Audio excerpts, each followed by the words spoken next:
Ladies and gentlemen, we are here today at the Sherman Oak office of Congressman Brad Sherman. Congressman Brad Sherman is a Democrat, and he represents San Fernando Valley in Southern California.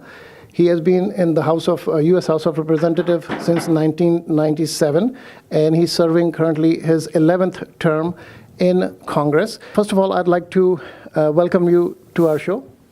Arif, I'd like to thank you for welcoming me to your show, and I'd like to welcome you to my office and to the San Fernando Valley.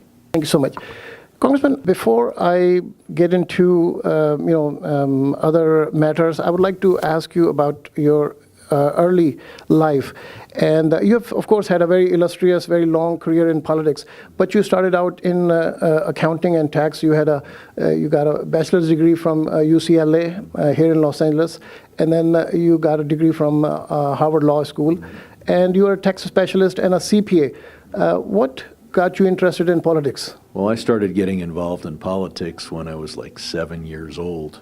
My parents had me stuff envelopes for the open housing candidate. Back then there was actually an issue as to whether we should prevent people from living in a particular area or neighborhood based on their ethnicity. It's hard to realize how far backward this country was back then. In any case, I think I understood the issue. I know I understood how to stuff envelopes.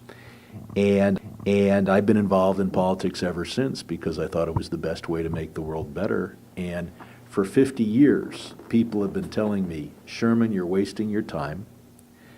They're all the same. It doesn't matter who gets elected. And I owe a special debt of gratitude to Donald Trump on one thing. In the last 18 months, nobody has told me they're all the same and it doesn't matter who gets elected. People are now realizing that what goes on in Washington affects you no matter where you are, and there's no reason not to be involved in the political system. As to my career, I started as a CPA.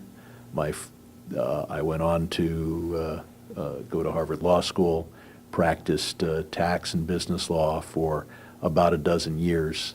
Then I was elected to the Board of Equalization, which is California's tax commission, and then I was elected to Congress in 1996, where I am the chief Democrat on the Asia subcommittee, and depending upon the success of my party, I'm in line to be a chairman of the Asia subcommittee, and I'll be even more involved in U.S.-Pakistani relations.